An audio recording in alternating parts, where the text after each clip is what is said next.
what are we talking about today? We are talking about, very simply, is it possible to stay healthier longer? Okay, we're not talking about living to 120 years old and then joining Elon Musk as he colonizes Saturn with Ukrainian models. No, we're talking about whatever lifespan we are handed, whether it's 70, 90 years. Is there anything we can do to maximize the percentage of time that we are cool, happy and healthy?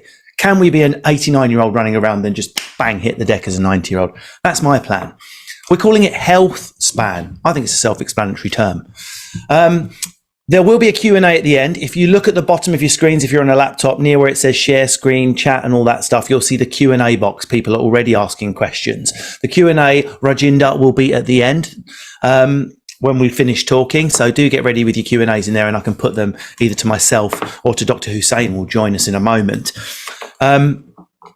We got into this area because I don't know, any of you are fans of my stand-up will know I throw myself around on stage at 1,000 miles an hour. I have done since I started, and I started late. So I had literal skin in the game. I was like, surely it can't be, this century. And we still have to. Have you looked at pictures of people in their 40s in 1980? They were fucked. They were like old ladies with cauliflower perms, like fat granddads at 55 on breathing apparatus. Have we really come no further than that? Is there anything we can do other than the two most important pillars, moving a bit, not eating shit, which we're going to talk about a lot tonight? Is there any other science we can do? Is there any other interesting supplements, evidence-based that we can take? Is there things we can do with sleep, with hydration, with sex, with health? Surely them. And I got into it so nerdy, so heavily. Most of these books behind me is as a student who studied English A-level, trying to catch up on science so I can explore my own body the same way Captain Scott did the Antarctic, except I don't plan to walk outside my own body and die of frostbite. So that's how I got into it. And what Lindsay observed, that's my wife, because I'm a heterosexual male. I know it's unbelievable, but I am. What Lindsay, my wife, observed was it was quite boring and annoying when I started to talk about it. Her observation, not mine. People were like, so what are you doing? I go, well, I get up at 6:01, I fast, and then I take this pill. And she's like, no one's going to do that. People would rather die sooner. It's so boring. Then she had her own little existential crisis, Lindsay. Our baby was born, Minna, and Lindsay went in, had a sort of, oh my God, is my best years behind me? I'm going to die one day, and has an out-of-body existential experience. I want to live longer, but I can't be bothered to walk around like a pill cabinet and calculate my calories on an app and use some nerdy sleep app and lose all my friends. I might as well talk about crypto and not use deodorant. So she started thinking, surely that we can open this debate up, make it simpler, make it more accessible so your normal Terrys, Daves, Leannes and Carolines can join in health span, staying healthier for longer, being younger, not in years, but in your energy and how you feel. Now, if it was just me talking about this, you would quite rightly all be shouting fuck off at the screen. Yeah, I'm an expert in Jane Austen's Pride and Prejudice. I probably don't know anything about osmosis. I do. So I'm very, very blessed. I started working on a show recently on Channel 4 and struck up a relationship with a doctor there, a working relationship. We've not been, he's not been like giving me free ketamine and then getting off with me, although that is going to be on the next rider. That was for painkiller, by the way. So I was speaking to this doctor. I was like, I was trying to find a doctor who's as passionate and interested in this area as me. I spoke to a few people and they were like sort of frazzled and busy in GPs, but this doctor has a passion, so much so he just was attending a longevity conference, which Lindsay went to as well. In fact, they've been working together quite a lot recently. And they went to that conference and he's really passionate. I thought, please, can you get on board and discuss this subject with me and get everyone as excited as me? So we're joined today by the wonderful Dr. Hussain, by the miracle of Zoom, will now appear on the screen with me in just a few seconds. And there he is, Dr. Hussain. Welcome. Thank you for having me, and what an introduction. I know, I hope I've set it up all okay. I've tried to, rather than set it up sciencey, I've tried to set it up exactly as I've come to it. Chaotic, energetic, piecemeal, some of it's bullshit, some of it's true.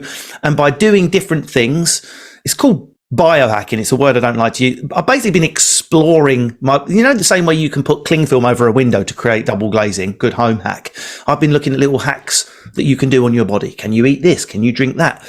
And I'm sick of not knowing some answers. So the purpose of today's session is to get with a doctor who actually has a qualification in this area. And I know you're passionate about this, aren't you?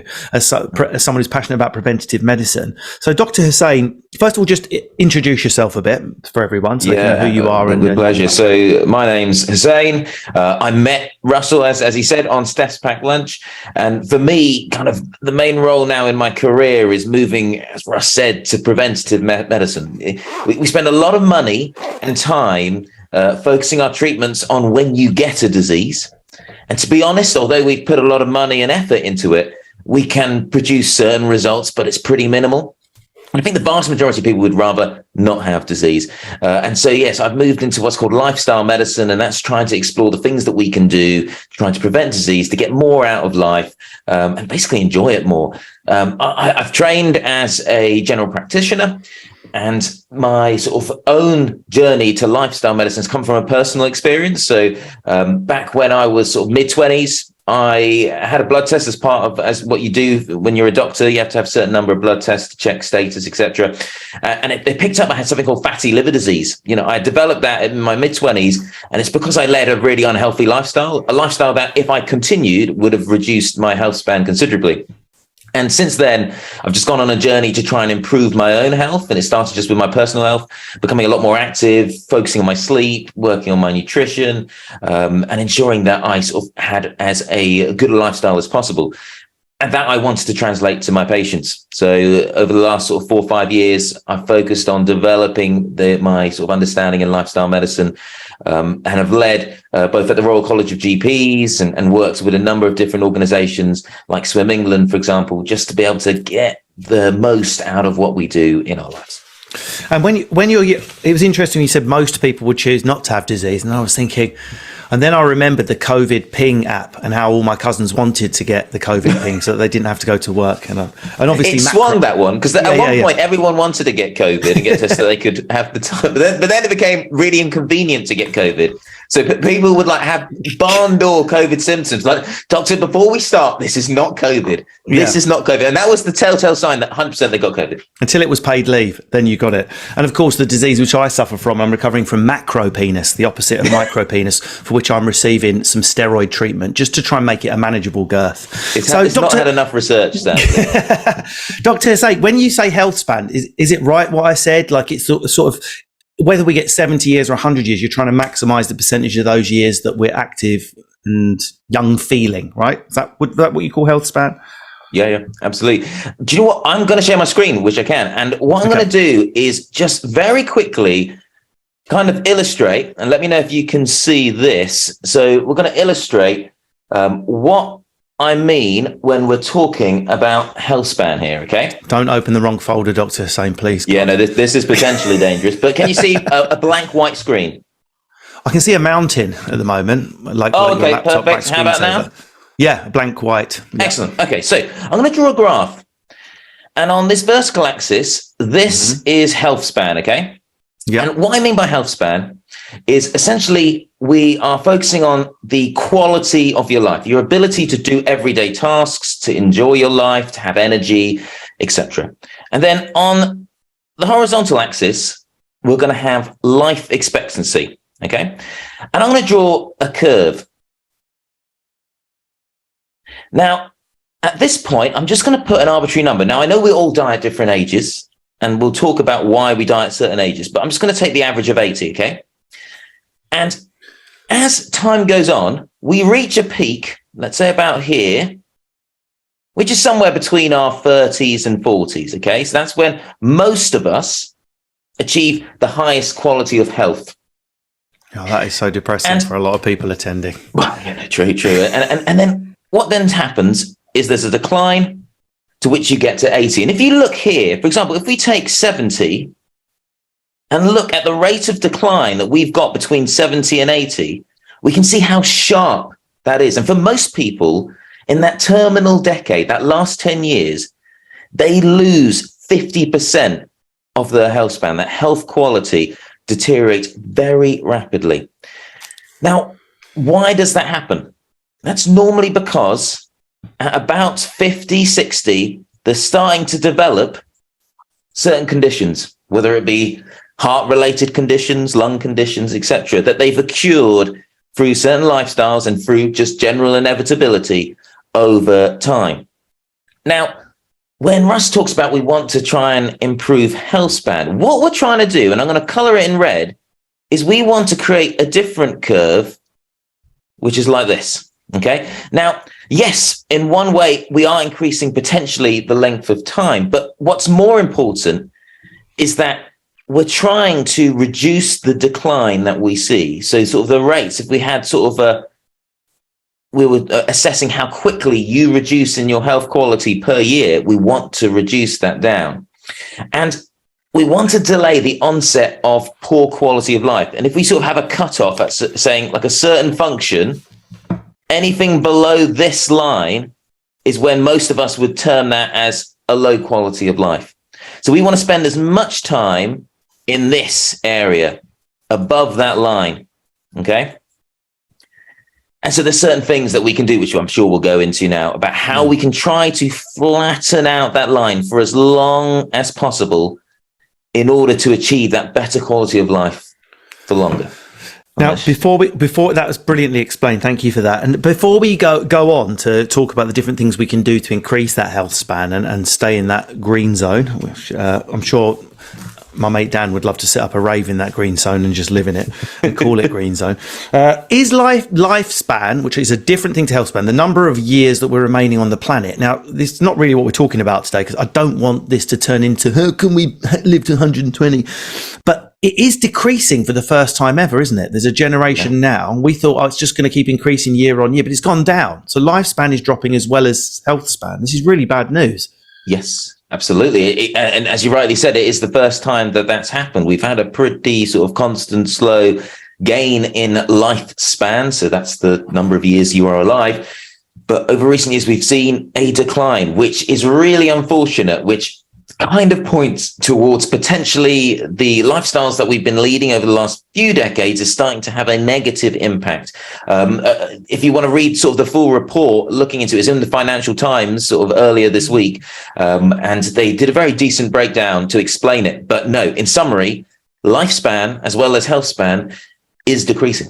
And is that just, to put it very crudely, but that's how I think we need more crude, boiled down language as part of the problem. You're either a science nerd or you've got a pie resting on your belly and you can't be bothered. There has to be a territory in between. I want to colonize it and speak to people. The sort of, let's call it Planet Davina McCall, where people use excessive language. Davina will be the president. I'll be one of the founding fathers. You can be health minister. No, what is it? Is it eating crap? Is it sedentary jobs, sitting around on chairs? Is it we're more stressed? Are we sleeping less? Is it all of those things? Is it something I've missed? Do you know what? I'll distill into four things. One is the sort of the mind element. So what we call cognition. That element is reduced. So if we think about our latter years now, we've essentially removed the role for many people. Once they sort of hit retirement, we remove purpose. Yeah. And what does that do? It will cause, the brain is like any other part of the body. If you don't use it, you lose it. And reduction in cognitive ability, your processing speed, the way you can capture memory, that has an impact on your likely health and lifespan. So that's one mind. Body is another one. And you touched on a few things. Nutrition, definitely. Unfortunately, nutrition over the last, I'd say 50 to 70 years has vastly dropped. You know, the amount of food we eat, and in particular, ultra processed food, has rocketed up. You know, we eat 50%. So the average UK adult in the UK consumes 50% of ultra processed foods. Okay, so that's stuff in packets, stuff that's gone through numerous processes. And if we look at France, that's still at 14%. And that's why they generally have much better health spans than we do. And then the other bit is the distress tolerance. We have a lot more stress, anxiety, uncertainty than we've ever had. And that we know stress causes a number of physical and mental health detriments. And I'd say the final point is sort of that social support. We're less connected. Our families are more, wide apart. We don't spend as much time with the various different generations in our family as we used to. So these kind of things, in my view, having an effect. But as you said, like, you can't put specific numbers on this. No. You can't really research it. But those are my feelings based on the research you can do and the patients that I've seen. It's interesting what they call them blue zones, areas around the world where you get loads of people living to 100 in reasonably good nick. Yeah. And that social element is the only one you find in every blue zone. Otherwise, it's like, oh, the Japanese eat purple potato pancakes. It must be the anthocyanins in purple potatoes, according to an Angela Rippon documentary a couple of years ago. But then you go to some Italian mountain where they're just drinking olive oil, living on carbs, and they're still 100. And then you find some population in Japan, Thailand. There's no common thing except the miserable old granddads aren't allowed to be on their own. There's cousins, their aunties, they're all plugged into their community. It's the only time you find 100-year-old men thriving is when the miserable old bastards aren't allowed to be on their own.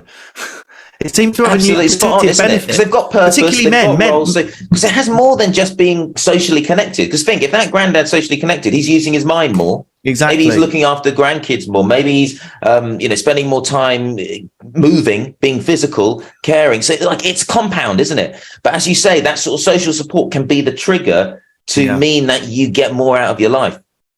Okay, now I had a go the other day on when I was on telly, no less, of explaining aging, and I felt a bit bad because there wasn't a medical person there to check with what I was saying was bollocks or not. You were in, and I did check with you in the green room afterwards if I was broadly correct. But I'll have another go in this chat, and then you can just sort of do like a science auditor of what I've said. So as far as I understand it, we're talking about aging here. We're not talking about getting diabetes or all the other things you said. Just if we were to live out optimal healths completely and just live in this village, we would still get old and die. So what is it on a thermodynamic level, if you like? So we know the great tortoise, which I love, lives to like 150, but it's really hard to tell apart a 90-year-old great tortoise from a 150-year-old great tortoise. They have no old age period. 150-year-old great tortoise suddenly gets a bit fucked up, then drops down dead at 151. Humans don't do that. We get to 50, as you've put it, out of the green zone, and Ventolin and all that, and we seem to lose the zest. We have a long period with no zest for life. So we're trying to close that and get the green zone. So what's causing aging?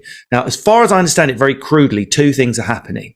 Every day I wake up, my body's trying to make new cells, but it becomes increasingly hard to make copies of copies of copies of copies. Human beings aren't digital, we're analog. So it's like if I put my bum on the photocopier and then take the photocopy of the photocopier, eventually my bum would disappear. That's basically what's happening with the information inside your cells, guys. Every time you take every decade, you photocopy till eventually the copies are all a bit mangled. That's one part of aging. The other part that I understand is we have a lot of junk that floats around, dead old tool bags of old cells, a bin bag here, a filing cabinet of stuff we don't use anymore, floating around your body, which builds up and up and up. And I would imagine, this is me extrapolating now, it has a sort of toxifying effect on other stuff around it. So people that age better are better at A, making new copies of new cells, and B, better at clearing out the old shit that they no longer need. Help me with your science brain to correct anything I've said, or is that broadly correct? Ross, it's actually really, really good. And I've stolen the sort of photocopy sort of analogy as a way to explain it to patients, because it's spot on. Like the cells that make up our body now are not the same ones that were there a month ago, a year ago, many years. We are replicating essentially the DNA. So the DNA, you may have heard of lots. This is basically the blueprint that produces all the various bits and bobs that make up our body. So is it like, sorry to interrupt, is it like I've whispered a recipe to you, you've whispered a recipe to someone else, and we're all trying to make the same recipe, but as we've whispered it to each other, we're less accurate. Exactly. And so the body does that, and it has mechanisms to try protect against errors. But then once you realize how complex DNA is and how many times it needs to do that, it is inevitable that these errors occur. And it's a fact, for example, how lots of diseases happen because there's an error in that process that leads to a mutation, and that can eventually become a disease as well. So no, that's a really good description. And that element of sort of build up of what we call these senescent cells, and that just means old cells age. That essentially build up inflammation in our body. And we've seen in a number of animal studies the impact that can have. And sometimes when we've isolated the problem and we've cleared it through a sort of a therapeutic intervention that you've done, you can increase lifespan. I'll give one example. There's a particular worm species where they have a similar kind of curve. You know, the curve that I drew of the decline is gradual. And you know how Russ talked about the tortoise there that had a pretty sort of flat curve and then it's pretty instant decline. Well, they affected the gene, which is called DAF2. They essentially mutated it to alter how it functioned. And again, these worms were living nearly 2 to 3 times longer, and it was turning into basically like an instant death. They would sort of live same quality, and then poof. So it just shows how. Do you know what, Doctor Hussain? If we could sell those worms in Ibiza to the over 60s clubbers, they would just go right till the final tune and then bang. I know that's how a lot of us would like to go. 6 a.m. at Pasha, 89 years old. Boom, boom. Pretty good way to go, I'd say. Right. Let's get into everyone's thinking. All right. Well, how do we stop it? So. 2 things that anyone can start doing literally this evening: diet, and I'm not even going to use the word exercise. I'm going to use the word movement. I've noticed a lot of my GP friends who I'm building up on this journey prefer the word movement, meaning every time you, for example, you hit YouTube or you're watching ITV Hub, if it's an ad break, stand up and sit down. That would be a start. I heard a personal trainer say that the other day. Stand up in the ad breaks. Just do something, just move more. How is it possible using diet and exercise to slow down the aging process? I realise we've only got I don't know, we've got bags of time, but how does that, I get that they're good for you, but how does that translate to what we've just been saying? Yeah, no, absolutely. It's good. So if you listen to this and you feel, I can't do anything particularly complex, I haven't got the time, and you want one thing that will help with your health span quality, then it's physical activity. So absolutely, we try to avoid the use word exercise, because exercise kind of has this connotation of punishment. You know, we exercise because we had a piece of cake or something like that. And that's not right.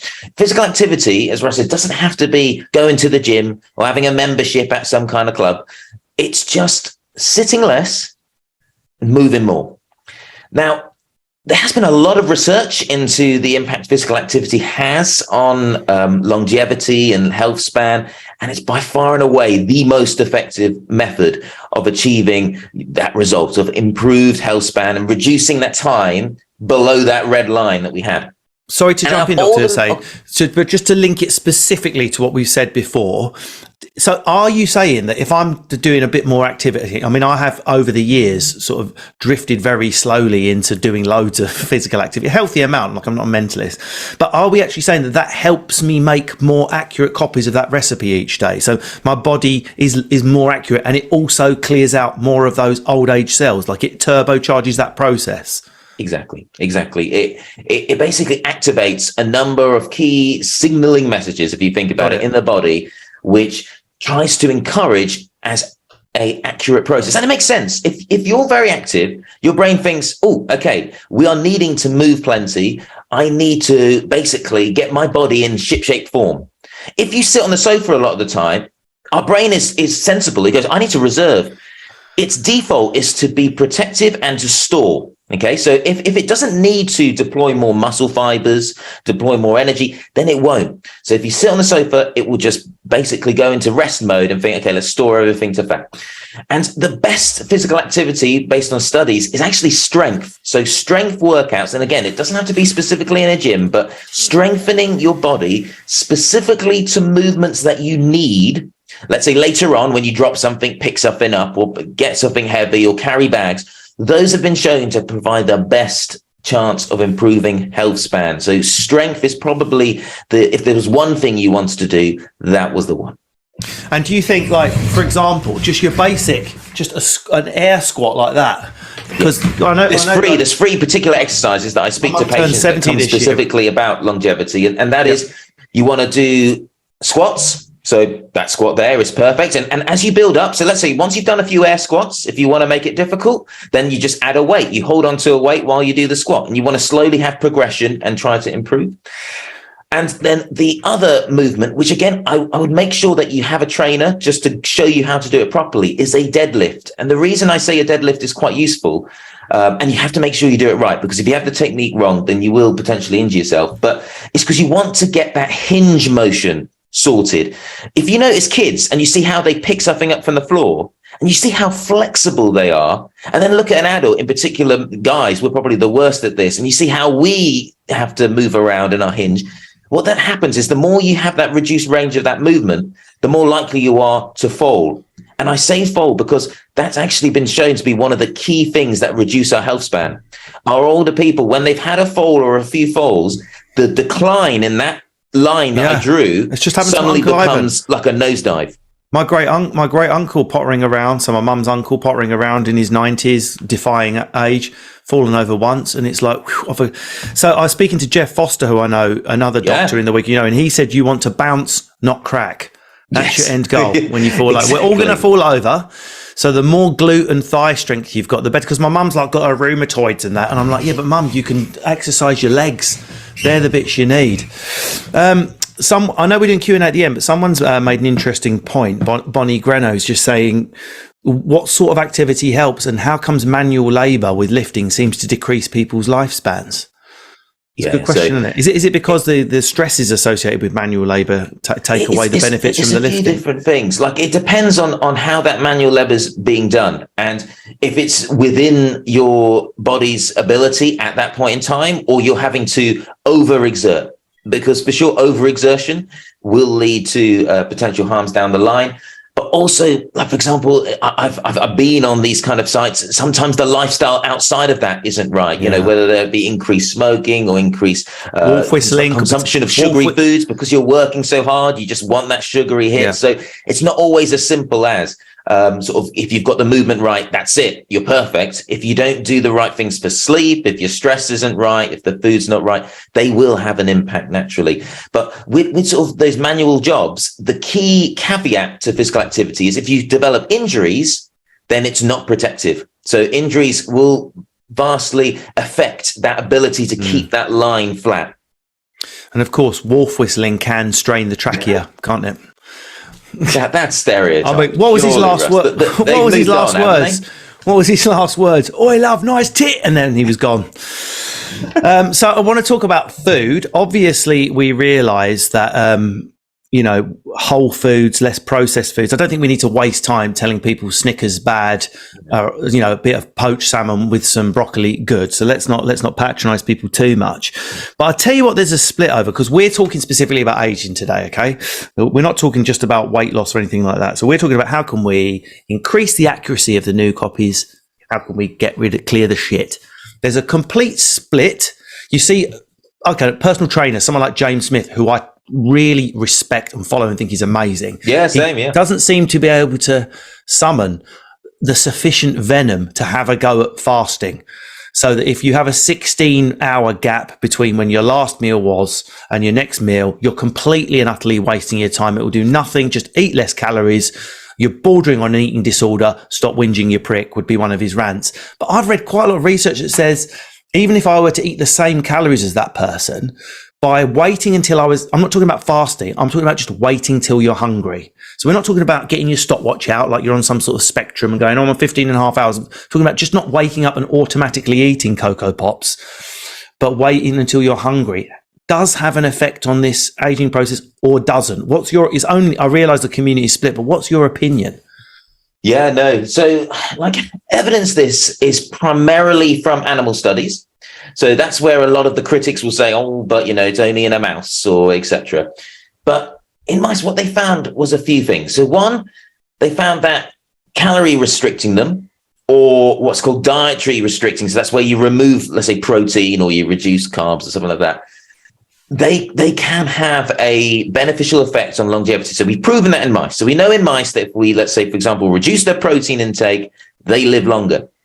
Now, in humans, it's hard to study because these studies need to go on for decades, and you need to have people stick to a certain diet for people aren't going to do that. So we're never going to be able to really assess this in humans.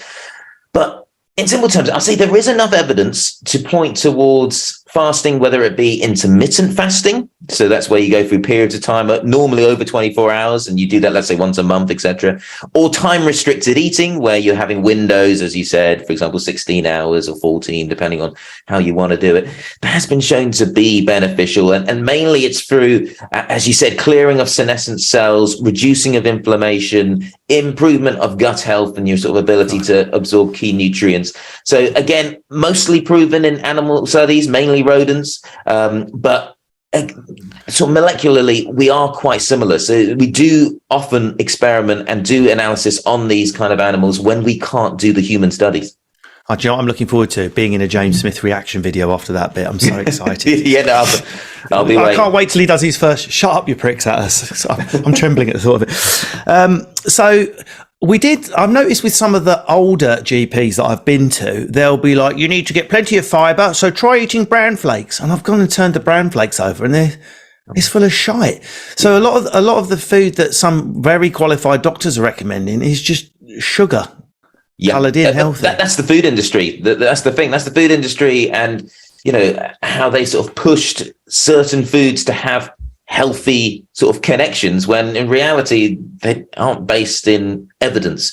So the studies that we have been able to do in humans, essentially, if you want to just focus on what has evidence base, which there isn't much, but the key things are two things. One, you want to have a diet, whatever diet that is, and I really don't care whether you're going to go keto, vegan, etc. But you want a diet that keeps your average glucose level, so your sugar level in your blood, low. So naturally, when we eat something, the spike goes up and down, etc. And you'll always have a spike, but certain foods will produce less of a spike in certain people. It's not always 100% the same in each person, not at all. And so we just want to try and keep those swings to a minimum in the range, and we want to keep the sugar low. And I know that people listening may think, oh God, how do you do that? That sounds, I don't measure my glucose monitor, and I don't want everyone to go out and get monitors, although more and more people are.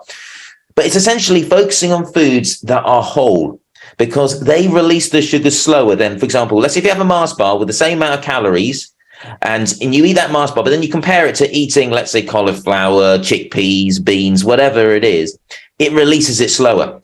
And so your body has more time to process it. So When I talk to people, I say, look, I don't mind whether you eat keto, whether you eat vegan, whatever you do, just eat more real food that doesn't come in a packet. I know we can't do that 100%, but just try to reduce a few things that do come in packets and focus on more things that you could grow and you can recognize. One that often gets ignored before we move on to what I know what everyone wants us to talk about, evidence-based supplementation. The reason we're not talking about that yet, guys, is it should rightly be right at the bottom, a little peasant with a bowl that takes your attention after these important things are done first. I know my wife Lindsay is launching JOLT, but we want to create a community and a conversation around longevity that isn't based on having a pizza, then popping a pill and doing a thumbs up. This is about changing the way you're living if you want to, so in increasing your health span. But the one that gets skipped is sleep. And I know, let's 6 to 8 hours, everyone sort of agrees, whether you do it in 2 shifts of 4 like some tribes, or maybe we did back in the day. Mostly human tribes and populations seem to go somewhere between 6 and 8 hours. But what can we do to improve that? I'm thinking about screen time, meditation, spending more time doing nothing, watching films, reading, having a hot bath before bedtime. I mean, how important is sleep, and what can we do to improve the quality of it? Sleep is super important, not just for health span. It's important for quality of life, sort of in the here and now. And, as decades have gone by, the amount of emphasis that we put on sleep has reduced as we sort of pressured it with all the other things we need to cram into our lives as they become more busier and complicated. Now, sleep has a short, medium, and long-term effects on your health. Short term, let's just think about if you have a poor night's sleep and it's either low in duration or quality, then that changes how you even process a meal. So you have that same exact porridge that, let's say, you always have, you will have a higher sugar spike. And why is that? Because low sleep, the brain associates with stress. It's not been able to do all those things. Where we talked about fasting and the benefits of fasting and the certain body signaling that occurs, sleep is essentially fasting as well. So if you don't have that good quality sleep, that you're getting into deeper sleep, because we know that in certain areas of sleep, because sleep isn't just like you're awake and asleep, you have different sort of levels of sleep that you can achieve. then yeah, you're going to have impacts on your brain processing, on your concentration, memory, but also your ability to be active, your motivation. All these things have compounding impacts. So yeah, I'd put sleep right up there. I'd probably put it as number 2. Right. And we'll talk about fibre in a minute, talking of number 2s. But the is this just a myth then, this 5 a.m. club? Get 5 hours sleep, achieve more, like 10x your life, man, maximise losers sleep. It's bollocks, isn't it? Because if I've had 5 hours sleep, I'm going to be less productive than if I'd had 7 hours sleep and hit everything twice as hard. Absolutely. And even if you can maintain good productivity, which I'm sure many of these people that do can, it's the underlying impact that's happening in their body. The stress that's putting on and the inflammation that's causing will have, effects on the blood pressure, will have effects on the blood sugar.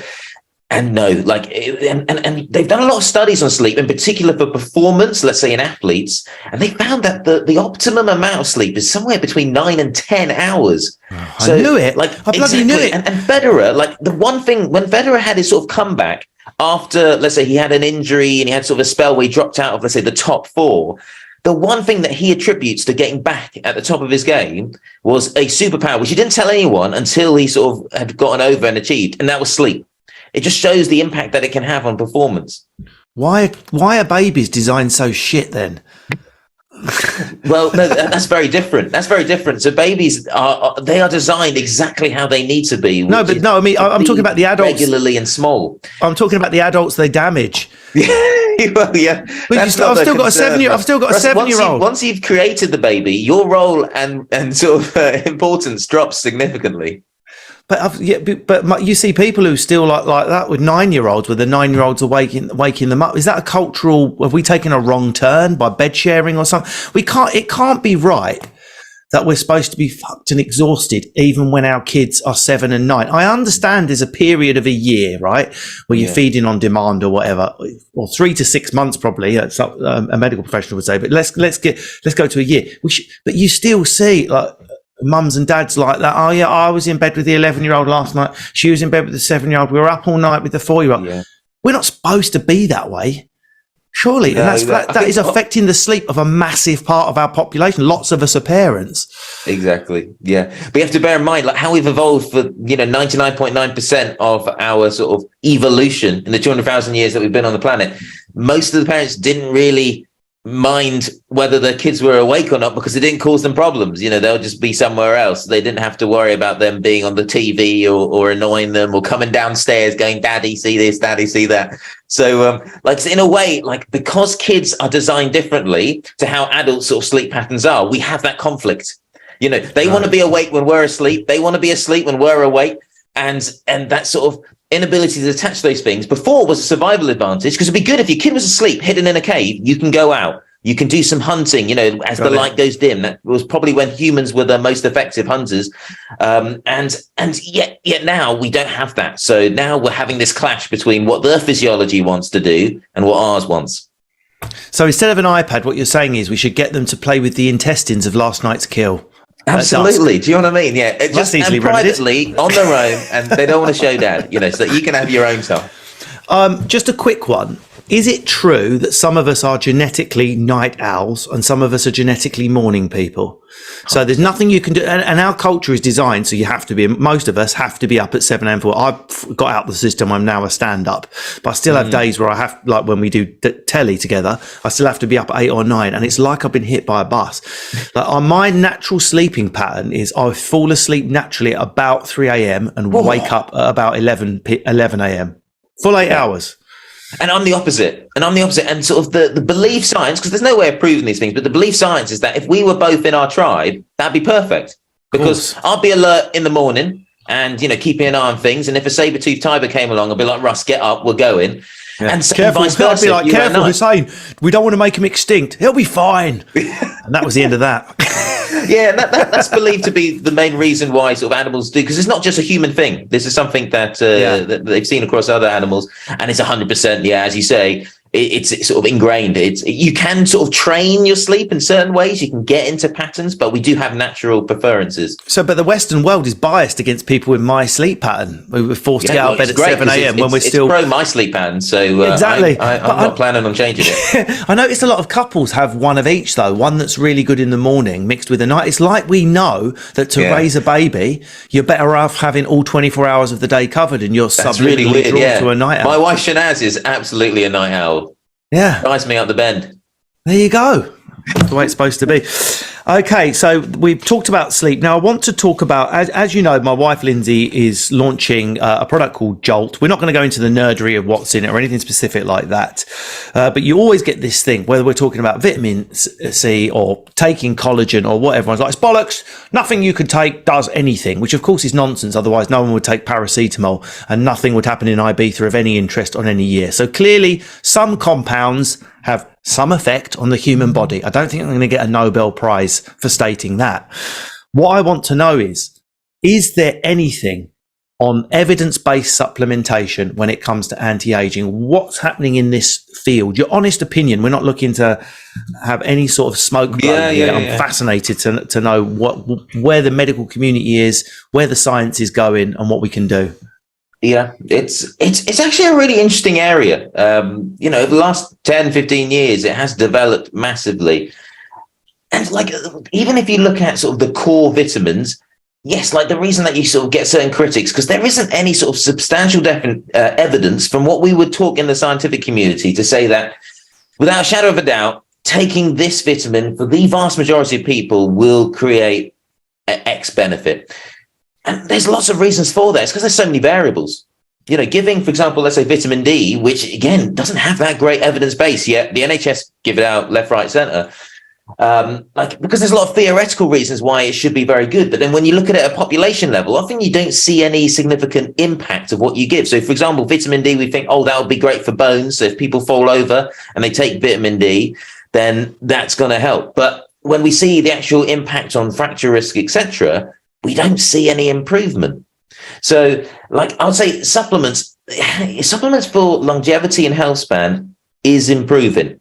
And there's things, for example, NMN, transresveratrol, they've got studies to back them up. Do we need more? Do we need bigger studies? 100%. But it's still relatively early days when we're exploring these kind of supplement levels. But yeah, definitely in animal studies, there's been some really interesting results. That's promising. And my hope is that over time that can be developed and we can just get more and more of an understanding. And that's why Lindsay has developed JOLT, not just to jump on the bandwagon with this health span longevity side, it's to try and create a more convenient one. Because one of the there's two barriers normally, cost and can't be asked, I've got a busy life. Yeah. So by trying to get a product she's trying to launch something that's priced decently, but also one where you can just go once a day rather than 11 a.m. I need to take a vitamin Q, and then at 4 p.m. with a fat source I need to take this and that. It's like people, it's just not going to work in the real world. And whenever you listen, there are really, really good scientists. David Sinclair, it's bloody amazing. I mean, I hang on his every word. But the reality is, most of us don't live in white coats taking a pipette of a blue dye at 4 p.m. because it's going to give us 1 month extra life when we're 95.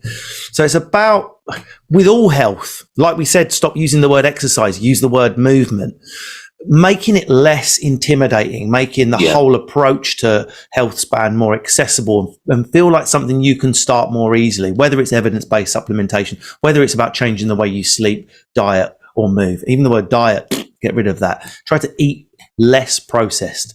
Try to reduce the number of ingredients on the thing you're eating when you flip it around. Chris Morgan has just said, do feel free now, guys, in the last few minutes, any questions you might have. We're in Q&A territory now, but Chris Morgan has gone straight in with, if you already feel good and energetic, etc., and you're eating a decent diet, what's the point of taking an evidence-based supplement on top of that? Really good question. So I would say it's essentially an insurance policy because, for example, there's lots of things that absolutely, you could be doing that makes you feel good in the here and now. But for example, are you getting enough things like curcumin, which is in turmeric in your diet every day, regularly? It's unlikely that that's happening. And can you potentially access those little extra benefits that you can by having a supplement to help aid a good nutrition plan and movement. Yeah. I think that the key is if you just took the supplement on its own and you led a bad lifestyle and you led, you weren't moving and you ate rubbish, then are you going to get any benefits that's going to really matter at the end of the day? No. But if you are someone that is trying to aim for a better lifestyle and you're using a supplement as that sort of insurance policy to sort of make sure that you have the best kind of input, whether it comes, because a lot of these, for example, supplements, they come from actual foods. Transresveratrol, you can get that in wine, in grapes, and all those kind of things. This long work, you get it in turmeric, piperin from pepper. These things have, they come from natural sources, but you just can't really be bothered to try and make sure you hit them every day. So that's where supplements can be useful. So those ones we're talking about there, curcumin is the active ingredient in turmeric. You see it in a lot of curries. I'm a massive Indian food eater. So, the yellow turmeric, you get that online, but the curcumin, which is the active ingredient that has this anti-inflammatory effect, not necessarily high enough. So you can get, if you want to get curcumin, get the 95% proof one. My mum takes it, thought I was talking bollocks. Now she's on less methotrexate for her rheumatoid arthritis because she's having less flare-ups. Is it placebo? Who gives a shit? My mum's taking less methotrexate. Evidence is pretty decent. That's the thing. Evidence is pretty decent with curcumin. And you've got to think, in Indian medicine, they've been using it for centuries. And that's been because they've seen the impact of people that were using. It wasn't like one day saw it and goes, oh, yeah, that's going to be great for your health. It's because they've noticed people that did tend to have that high in their diet had less inflammation and the impacts of that. And so they've used it for a long time. And I think only Western medicine sort of starting to realize these kind of things a lot more now. Yeah. And of course, you don't necessarily have to have that turmeric with 3 kingfishers, 2 spicy poppadom, 2 plain, a dansak and a sag. Yeah, it does reduce the benefits somewhat when it's covered in ghee. Paul Hale's asked an interesting question. It's not really what we're talking about, but I am interested to know the answer. He's talking about someone, his father, who's a 67-year-old builder who's slim, fit, strong, but has high cholesterol. And then Paul thinks he's the same. So he's sort of genetically maybe got high cholesterol. Does it really matter if you look the absolute bollocks and you're eating all the right things and you're exercising? If your cholesterol's high, is it still dangerous? Okay, so I'm going to split that into 2. So firstly, a lot of people go, oh, my Auntie Margaret is like 95 and she smokes 40 a day and she, eats all this. And do you know what? Absolutely. I fully believe that, because a lot of this and sort of the number of years that you can live is down to your genetics. When we've studied centurions and people that get to 100, like a lot of them, they just have good genes, which provides them sort of natural protections that we're trying to achieve through lifestyle. For example, they've got low ApoC3, which is a gene that means that you've got less triglycerides. So that's similar to cholesterol, it's sort of the fat in your blood, and less ApoB, which is a key sort of marker in cardiovascular disease. Now, in essence, when we're thinking about cholesterol, the total number, the total cholesterol is very meaningless. And it doesn't actually confer to your risk of getting heart disease. A lot of the time you'll get misconceptions, sometimes even from healthcare professionals that don't have that sort of full understanding. And they'll say, oh, high cholesterol, that's it. You're going to get heart disease. We need to bring it down. But in reality, there's 3 key things when we think about heart disease, and cholesterol doesn't make it up. One is lipoproteins. Okay, so these are the proteins that are in your blood that bind to things like cholesterol, triglycerides, etc. 2 is inflammation, so just the general inflammation that's going on. And 3 is the lining of your vessels, how good their functioning is. And things that impact sort of the functioning of that lining is stuff like smoking, high blood pressure, those kind of things. That's actually what causes the blocks and the blockages in your vessels that lead to heart disease. It's not the cholesterol. So I would say we do want to aim for a decent cholesterol, but it's more about getting the ratio. We want the good cholesterol, what we call the HDL cholesterol. I remember it as H for hero. So that's your hero cholesterol. That's actually very good. If that's high, that's what I want to see. And we want to have the non-HDL, often termed LDL. We want to see that lower. But again, like the total number, that is not so important. Yeah, and annoyingly, when the NHS, a lot of the time, they just give you your total number. Yeah, so I have my mum on the phone going, oh my God, my cholesterol's high. Well, what percentage of it was good? For good, we mean olive oil, nuts, things that have got good fat in them. Oh, I don't know. Exactly. And we used to think that eating cholesterol meant that you had higher cholesterol, but that's not the case. unless you have really, really, really high levels of cholesterol in your diet, it doesn't actually translate in cholesterol in your blood. There are a few paradoxical foods that are low in saturated fat but high in cholesterol. I'm thinking of eggs, liver, or organ meats, which was also my name on Tinder when I was single. Ellie Lomas has asked, does the curcumin have to have black pepper to help release it? As far as I understand, black pepper helps it to be absorbed. So the answer to that is yes. It's called bioperine is the posh name. It just means black pepper. 100%. Yeah, because the curcumin is actually quite hard for the body to access it. So when it's in your gut, for it to absorb it into your bloodstream, it's pretty difficult. And when we think about the black pepper, the active sort of ingredient is the piperin in it. And that's best done when it's when you've got coarse ground black pepper. That's how you're going to achieve it. Just having it, let's say, in a packet that's already sort of been ground, years ago. No, that's not going to be helpful. But when you combine it, it helps with that absorption into your body. Got it. Someone's asking about brain health and activities, living longer, population and dementia. We did cover that a little bit at the beginning, Bonnie. We were talking about staying active for longer. I know there's someone in this area, is Sir Muir Gray. Oh, yeah. He was speaking at your longevity conference of the week. He wants to ban the word care for older people and encourage them to do things for themselves as they can become lazy. The guy's 78, he's allowed to say what he likes. And the carers actually become enablers. As you get older, do more. Now, this happened to Lindsay's dearly beloved, God rest her soul, grandma, her Nana, who when she came home from the hospital, all she had to do was go down the hallway. But no, she's like, I'll have the commode next to the bed. And even that little walk she could have done to start getting her hip moving, she didn't do. And boom, the health went down. So let's ban the word care, says Sir Muir Gray. Let's get more active when we retire. Mind you, we're not going to retire till we're about 80 now, according to the Tories. But it's one thing the Tories have got right. They're keeping us active for longer. No, but the wrong kind of active, because our jobs are sat at a desk. That's the thing. Most of us, unless you're doing manual labor, you're sat at a desk. And I think that's an important thing. Like, just like what we do with older people, because we do it out of care, don't we? We want to make their lives easier. I think the key element, not just for when you're older, but throughout life, is really think about making your life easier. Is it making your health better? So, for example, parking really close to the supermarket because it makes your life easier. You don't have to carry those bags and use the strength, etc. Yes, it's easier, but it's not better. If you parked at the furthest space away, which you probably find a space like that rather than hunting, for minutes to find one, that will be better for your health. So that's the same thing with older people. As you said, Samuel Gray, he wants you not to care for them, but enable them. Everything that they could do, even if it was difficult themselves, they should do. And one thing is that he also mentioned at that conference on Wednesday was that every time you get older or you get a new disease, you now have to do more. You do more of the movement. You do more of the ensuring your diet's good. You do more of the connection with other people. You've got to constantly fight back against the things that are trying to push you below that red line that I drew at the beginning. Just a couple more quick questions because I don't want to run past 60 minutes. But interesting question here from Lindsay Kane, the founder of JOLT, and my wife.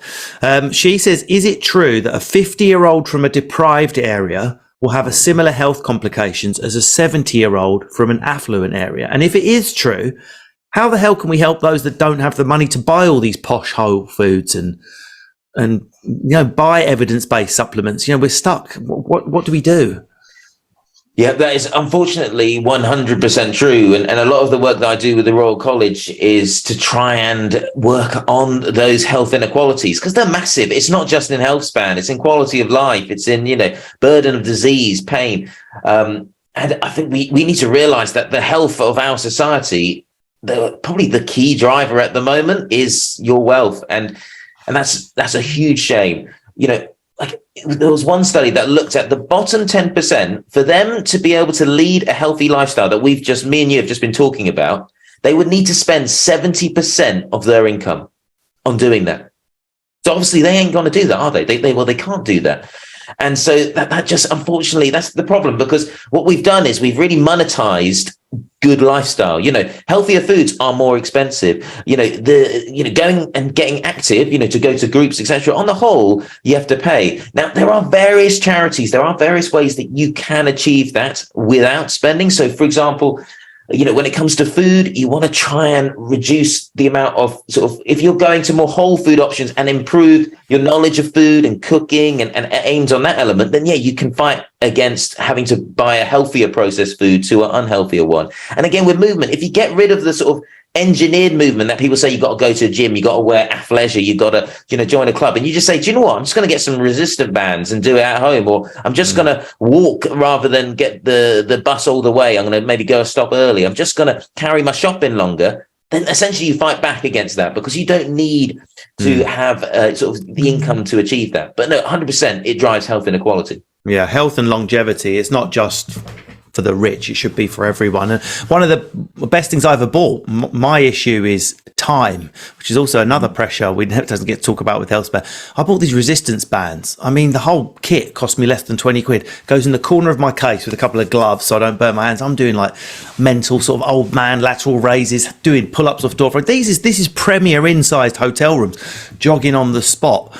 Once I got started with the move a bit journey, it's moved to the exercise a bit, to the do a full workout, even in a single box room. So it can be done.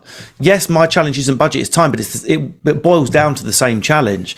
Last question, because we are out of time. It's been an absolutely fantastic Jolt Yourself Healthy chat with Dr. Hussain.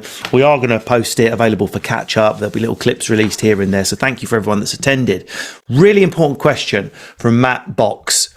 We know how important stress is, but how do we reduce stress? What are some ways we can do that? Matt, I run lifestyle clinics on the NHS, and one of the key bits that we spend, the time we spend when we do these group sessions, I focus on stress because it is so important. And if there's just one thing, because there's many things, we could go on for a whole hour talking about how to reduce stress, it's about making your mindset focused on your decision making, being around how do I lead a life that is authentic to me and that is within my sort of sphere of ability, if that makes sense. And not saying in skill level, I mean in what you can take. A lot of time we say yes to things, we do things when we look back on it, it has an impact on our health. So it's about making really difficult decisions about what you do in your life, why you do it. And that may be not doing the job that you think you want because you don't want to be working 12 hours a day, 5 days a week. It may be about really exploring that relationship that you're in. If it's causing you a lot of stress and toxic, you may need to have proper, honest conversations with that person, and you do it earlier rather than you reach burnout point and it all blows over. It's about being brave enough to make hard decisions in your life, knowing that the way that you lead your lifestyle will have an impact on your health. You may not feel it now. You may just feel a bit run down, tired, stressed. But if you build up that stress level, I'm promising you it will have a really negative impact on the quality of your health and that health span that we've been talking about today. I feel like I need to ask you back, Dr. Hussain. We need to do another seminar just purely on health. I read something interesting. If you can perform this ninja trick in your head, I know I've used it. Very often we find ourselves in positions where we've got no choice. You are under stress. I like to call it stand-up comedy. And I can't change that. I'm the bell end that's picked, mainlining Imodium and trying to make drunk people laugh. Not that that has any effect on my bowel consistency. By the way, anyone with constipation, just do a stand-up gig. Clears you up pretty quick. But what someone said to me once, it's like the difference between the word solitude and loneliness. Both of them are me sat on that couch on my own. One is I've changed my reaction to the thing that's happening to me. I'm on my own. What a great opportunity to sit and read, chill out. I'm a man, masturbate a few times a day and have some me time. Lonely person, I'm on my own. Oh my God, I've got no social life. My work-life balance is wrong. Nothing has changed. I've made a conscious decision to change my response to the shitty thing happening to me. That is the ninja mind trick for those of you now screaming at your screens, but my life is full of stress. If you can, just try and monitor how you can't change the stuff coming at you a lot of the time. I get that. But you can, on some level, try and strengthen the way you react to it, right? And that's what meditation, mindfulness, all that stuff that I used to think was wanky is quite good at. But just that little loneliness versus solitude example. Stand up, I have to tell myself, I'm blessed, I'm lucky, I should be on the council estate I come from. I can't believe I'm being paid to hold a microphone. Boom, my stress levels drop. And that's just a conjuring trick I've done in my head at the side of the stage. So that's a really quick activity people could try. And not only that, what you've just mentioned there has got evidence base. Do you remember right at the beginning when I talked about mind, body? What was the third thing I said? I was talking about, de-stress, tolerance. And so what you're doing there and changing that perspective is you're not letting, you've got a natural mechanism there, a coping mechanism with stress to turn that stress and change its perspective so it doesn't have a negative impact or has less of a negative impact on your health. And I think it's absolutely important that we do, because we know that people that don't have that ability and do build up that stress without having that stress tolerance, it negatively impacts their health. Yeah, and I just, because I'm a nerd, I know people will be asking, but how? As far as I understand it, your body produces something called cortisol when you're stressed, and in a complicated way that I can't be bothered to get into, that can end up depositing stuff in your arteries. It can end up causing a stroke. It can end up causing all kinds of illness, increasing risks of cancer, basically making the circuitry go wrong when the cortisol shoots up. The same way when the sugar shoots up, your weight and diabetes goes wrong. Yeah, because that mechanism, that stress cortisol mechanism, is designed for short term. It's for when, let's say food's running low, or you're being chased by a predator, or, you're having issues in the tribe. Like, these were short-term things, and it was helpful. Like the things that cortisol does in like storing away fat in, as Russ said, over time, increasing, let's say, sugar levels, which can lead to cardiovascular disease, etc. But they were helpful back then. But now it's been triggered far too often. It's been triggered with mundane things. It's been triggered with emails, with family life, with the news when we watch it. It's just so negative and depressing. So we got to be careful that sort of chronic stress doesn't build up, because it's not designed for that pathway. Dr. Hussain, thank you so much. We are out of time. Thank you to everyone who's watched this Jolt Yourself Healthy seminar with me, Russell Kane, not Nick Grimshaw, in case you tuned in halfway through, and Dr. Hussain. We're definitely going to do another one of these. Yeah. If you follow my wife, Lindsay Kane, on social media, she's the one launching this evidence-based supplement that should be used in conjunction primarily with healthier sleep, de-stressing, thinking about what you're eating, and moving more. Don't bother ordering a Domino's and smashing a pill. We don't want your money. We don't want your custom. We're trying to create a community and a conversation here around being healthier for longer. And thank you very much for being part of that conversation, Dr. Hussain. We are out of time. I'm going to leave the chat at the same time as you, so there's no awkward hanging around. So thank you very much, Dr. Hussain. Thank you. And just that one last thing to mention is, if you listen to any of this and it feels, there's lots of things to do, just focus on one. Just pick one of the things that we talked about. Just focus on that and go from there. Thank you very much. Thanks, everyone. Goodbye.